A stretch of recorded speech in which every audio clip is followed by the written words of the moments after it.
Innal hamdalillah nahmaduhu wa nasta'inuhu wa nastaghfiruhu wa na'udzu billahi min syururi anfusina wa sayyiati a'malina may yahdihillahu fala mudhillalah wa may yudlilhu fala hadiyalah wa asyhadu an la ilaha illallah wahdahu la syarikalah wa anna muhammadar rasulullah amma ba'du. Ikhwan dan akhwat peserta kajian Merapi rahimakumullah. Sebelumnya pernah kita membahas tentang tema yang berjudul Indonesia Barokah dengan Sunnah. Kita telah menyebutkan 4 di antara pembuka pintu berkah itu. Yang pertama, beraktivitas ibadah sejak pagi hari. Di antaranya dengan melaksanakan qiyamul lail, qabla subuh, sholat duha, sedekah, dan lain sebagainya. Yang kedua, pintu berkah itu dengan menikah. Yang ketiga, dengan memiliki istri, pasangan hidup yang solih dan solihah. Kemudian yang keempat, kepasrahan kepada Allah dalam sholat dan doa istikharah pun akan mendatangkan barokah. Pada kesempatan ini kita akan menyebut pintu barokah yang kelima, yaitu dengan bersabar ketika ditimpa musibah. Suatu ketika ada seorang sahabat bernama Abu Talhah. Ia memiliki seorang putra yang sangat ia sayangi, yang bernama Uwaimir. Putranya ini meninggal dunia. Tapi ketika Abu Talhah pulang dari peperangan, saat putranya tersebut meninggal dunia, sang istri tercinta Ummu Sulaim tidak cepat-cepat memberitahunya. Malam hari itu, saat Uwaimir telah menjadi mayat, Ummu Sulaim berusaha untuk tetap menjadi istri yang solihah. Ia siapkan makanan, ia layani suaminya dengan baik, hingga singkat cerita baru ketika subuh hari, Abu Talhah mengetahui bahwa anaknya telah meninggal dunia. Ketika Abu Talhah mengadukan hal tersebut kepada Rasulullah, Rasulullah berkata kepada Abu Talhah, la'allallaha an yubarika lakuma fi lailatikuma. La'allallaha, semoga Allah, an yubarika, memberkahi kalian berdua, an yubarika lakuma, memberkahi kalian berdua, fi lailatikuma, pada malam kalian itu. Ikhwan dan akhwat peserta kajian Merapi rahimakumullah. Dari doa Nabi ini,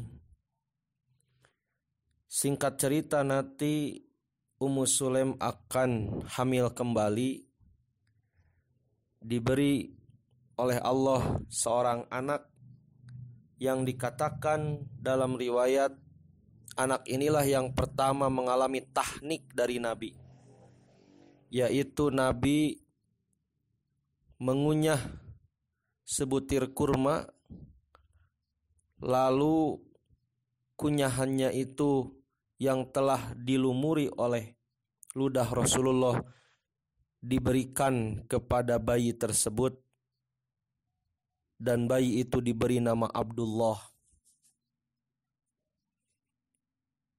Maka para ulama menggambarkan bahwa bayi itu ketika dewasanya menjadi seorang ahli ilmu, menjadi seorang yang solih, maka inilah diantara buah dari kesabaran dalam menimpa musibah yang dialami.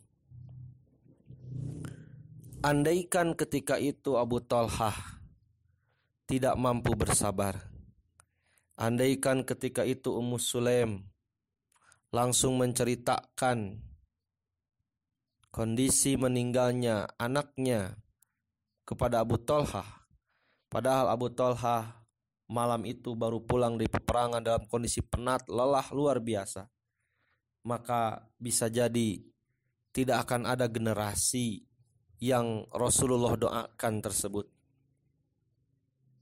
Itulah pintu berkah yang kelima. Kesabaran kita dalam menerima musibah. Maka yakinilah suatu saat itu akan berbuah berkah, hikmah, dan pahala yang luar biasa dari Allah. Kebaikan di dunia maupun di akhirat.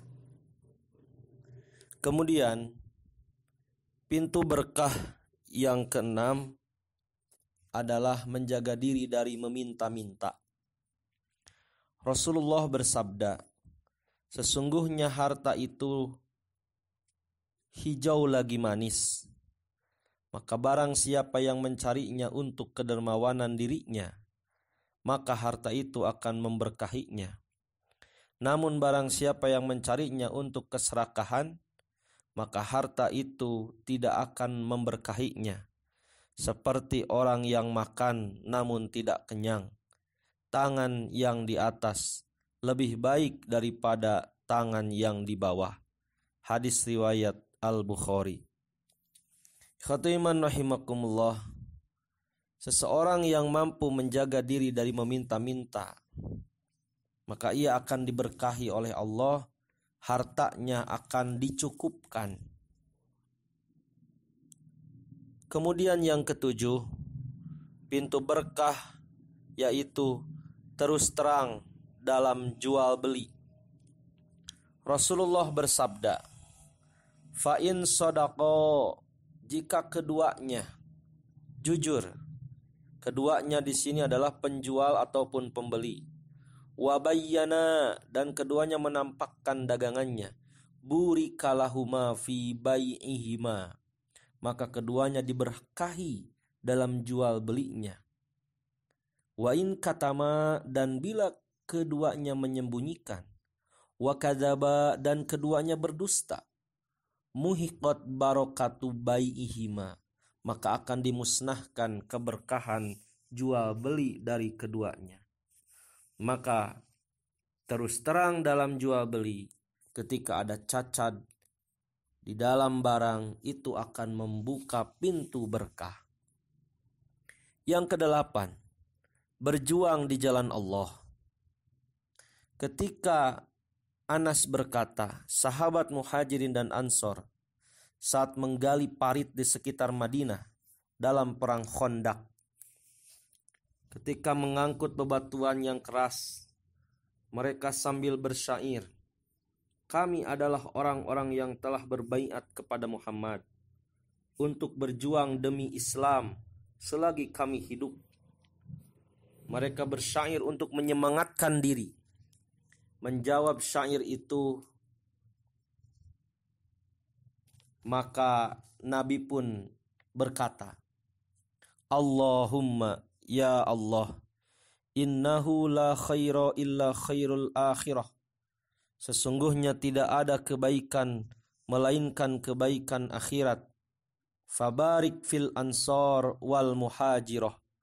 Maka itu berkahilah kaum Ansor, wal muhajirah, dan muhajirin. Rasulullah tidak mungkin akan mendoakan seperti itu kalau kaum Ansor dan Muhajirin tidak melibatkan diri dalam perjuangan di jalan Allah. Maka doa ini akan berlaku bagi komunitas manapun, ormas manapun, ikatan manapun, saat berkecimpung dalam perjuangan, doa Rasulullah akan mengena pada orang-orang tersebut, sebagaimana doa Rasul kepada kaum Ansor dan Muhajirin. Merapi akan barokah dalam perjuangannya jika apa yang diperjuangkan adalah sama dengan apa yang diperjuangkan oleh Rasulullah. Yang kesembilan, pintu berkah adalah dengan menjaga wudu. Rasulullah SAW bersabda dalam hadis riwayat Bukhari, "Hayya ala ahlil wudu, al barakatu minallah." Mari berwudu untuk mendapatkan keberkahan dari Allah. Kemudian yang ke-10, pintu berkah yaitu berkhidmat kepada ulama. Rasulullah SAW pernah mendoakan Anas bin Malik yang ia begitu selalu membantu Rasul dalam urusan rumah tangga dan perjuangan tanpa banyak disuruh. Atas dasarnya Rasulullah mendoakan Anas, Allahumma aktsir maluhu wa waladahu. Allahumma aktsir malahu wa waladahu. Ya Allah, perbanyaklah hartanya dan anak-anaknya. Wa barik lahu fima a'taitahu, dan berkahilah atas apa yang engkau berikan kepadanya. Yang ke-11, pintu berkah yaitu diantaranya dengan menjilat-jilati jari jemari setelah makan. Rasulullah bersabda, "Idza akala ahadukumut ta'ama," jika salah seorang di antara kalian selesai makan, fala yamsah yadahu, maka janganlah ia mencuci dulu tangannya, hatta yal'aqoha, sehingga dia menjilat-jilatinya, au yul'ikoha, atau minta dijilat-jilati. Fa inna akhirat ta'am fihi barokatun, karena sesungguhnya di akhir makanan itu padanya ada barokah. Yang ke-12, pintu barokah adalah dengan memuliakan tamu.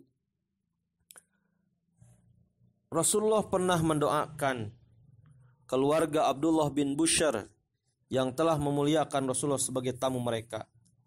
Kata Rasul, Allahumma ya Allah, barik lahum, berkahilah mereka, fima rozaqtahum, pada rizki yang telah engkau limpahkan kepada mereka. Waghfir lahum, ampunilah mereka. Warhamhum, dan kasih sayangilah mereka. Ini pun menjadi akhlak bagi kita. Jika kita dimuliakan sebagai tamu oleh pribumi, kita doakan, Allahumma barik lahum fima rozaqtahum waghfir lahum warhamhum. Ikhwatu iman rahimakumullah. Secara umum, apapun yang kita laksanakan dalam ketaatan, maka itu yang akan mendatangkan barokah. Termasuk ketika kita memilih pemimpin, apakah itu memilih calon legislatif atau memilih calon presiden, saat niatnya mencari berkah, maka berkah itu akan datang. Di antaranya, Rasulullah menggambarkan ada 3 doa yang tidak akan ditolak. Yang pertama adalah orang yang saum hingga berbuka. Yang kedua, orang yang dizolimi. Yang ketiga adalah pemimpin yang adil. Maka memilih pemimpin sejatinya adalah bagian dari ibadah, bagian dari membuka pintu berkah. Demikian di antara pintu berkah yang digambarkan oleh Allah dan Rasul-Nya. Mudah-mudahan kita dapat melaksanakan agar hidup kita semakin berkah di dunia maupun di akhirat. Demikian aqulu qouli hadza wastaghfirullaha li wa lakum. Wassalamualaikum warahmatullahi wabarakatuh.